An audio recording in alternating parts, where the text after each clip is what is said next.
Hey, how's it going, everybody? It's RC Maxfield here for the Back to 12 podcast. And in today's video, we'll give a scouting report of the latest rumored transfer portal target for the Red Raiders. And yes, you guys have asked for a center.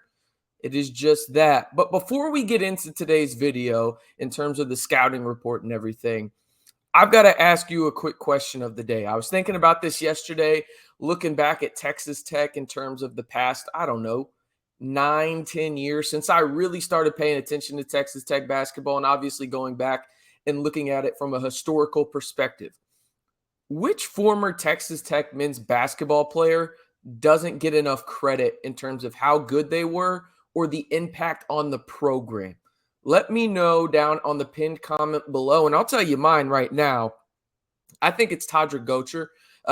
Again, this is a little bias for me in terms of, hey, I saw Todrick there when I was first going out to Texas Tech in 2014. And man, those teams in that era of Tech basketball was not good, but he was a linchpin and he was a guy that felt like he really, really cared about the program and didn't feel like it. He truly does care about the program to this day, right? But he didn't get enough credit for how well he helped establish the foundation for guys like Keenan Evans, Zach Smith, Norris Odiase to springboard this program into national relevancy. So I think mine is Todrick Gocher. Let me know down on the pinned comment below who your player is in terms of a guy that may just not get enough credit from a historical perspective for Texas Tech men's basketball. All right, let's jump into the scouting report for today in terms of the latest possible transfer portal target for the Red Raiders. And obviously Arthur Kaluma, he committed to Kansas State. If you haven't watched the last video, I talk about that there.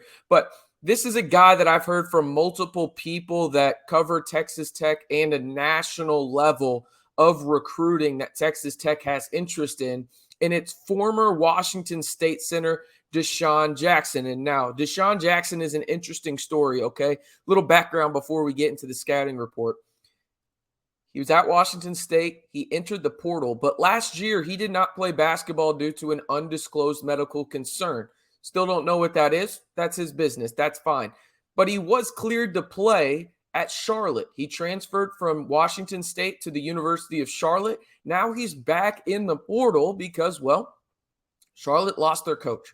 So the guy that he committed to is no longer there. He goes back into the portal, and now he's got some other options to look at. And he is a guy that potentially could need to be cleared medically due to that undisclosed medical concern. Again, we're not exactly sure what it is, but hey, that's his business. And as long as he's healthy enough to play and gets cleared, I think he should be good to go, obviously, right? That's a doctor thing, definitely not an RC thing when it's all said and done.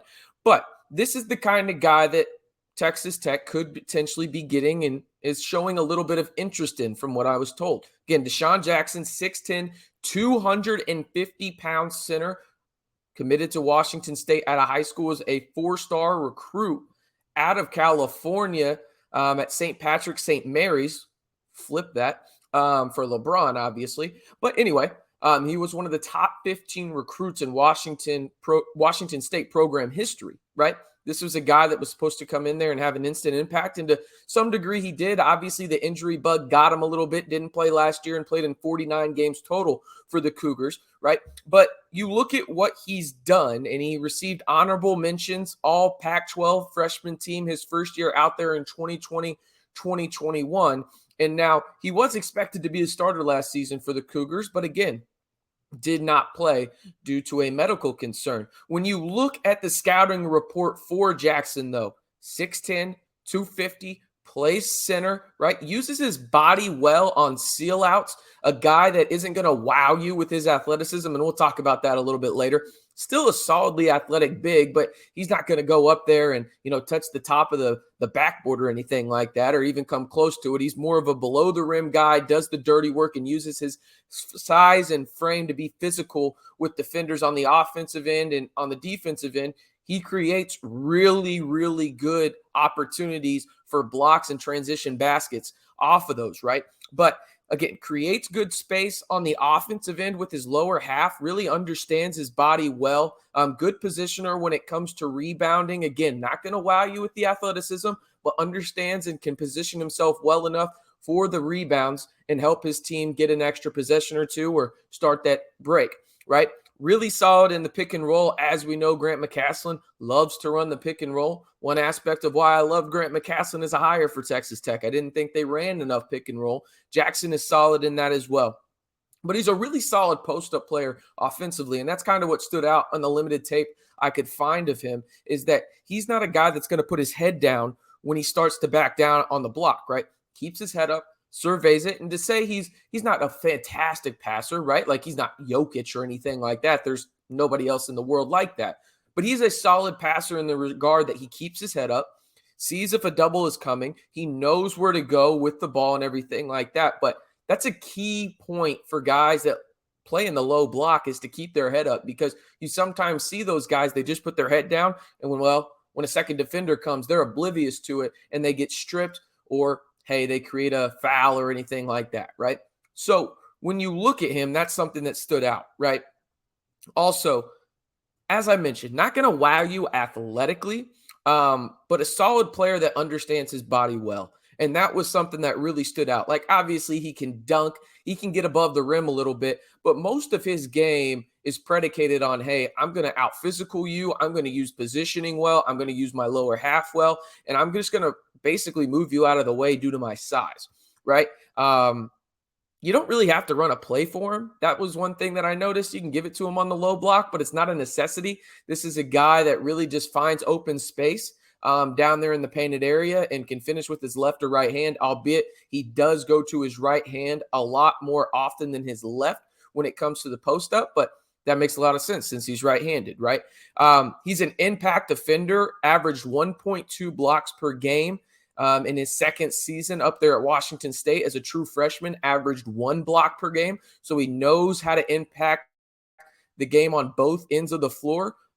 Most notably on the defensive end, he's just one of those guys that really stands out in a lot of regards in terms of, hey, he can come help out. If there's a blow by, he's going to be stationed there a little bit more in the painted area. He's not going to be fleet of foot outside of the perimeter, so that could be an issue. But when he's in that painted area, he is going to make an impact on the game. Simple and plain, right? Just to give some context on the upside, right? When I was watching him, I thought really the numbers he put up in terms of minutes per game, points per game, rebounds, blocks per game is something that I think is probably what Tech is looking at, and maybe a little bit less than on the minutes per game.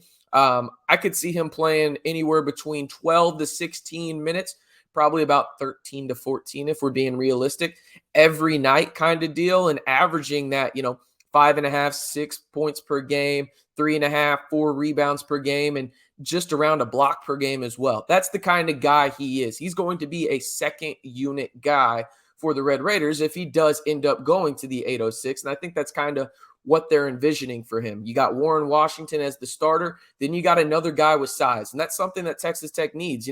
Robert Jennings is a solid player, but he's 6'7", right? You need a taller center and big on this roster to go alongside Warren Washington in case he gets into foul trouble. I think this is what Dishon Jackson could potentially be. As I mentioned, I think Washington and Jackson would be a solid duo at the 5 spot for Texas Tech. It's not going to, wow anybody or be transcendent, but it's a really solid duo that I think each of them do respective things really, really well. And it creates, mismatches for teams in terms of just their sheer size. And on Washington's side, his athleticism, and then you got to account for his physicality when it comes to Jackson if he was to go to the 806, right? As I mentioned, he is a name to monitor moving forward for the Red Raiders and is a portal target for them. So you know what my next question is going to be.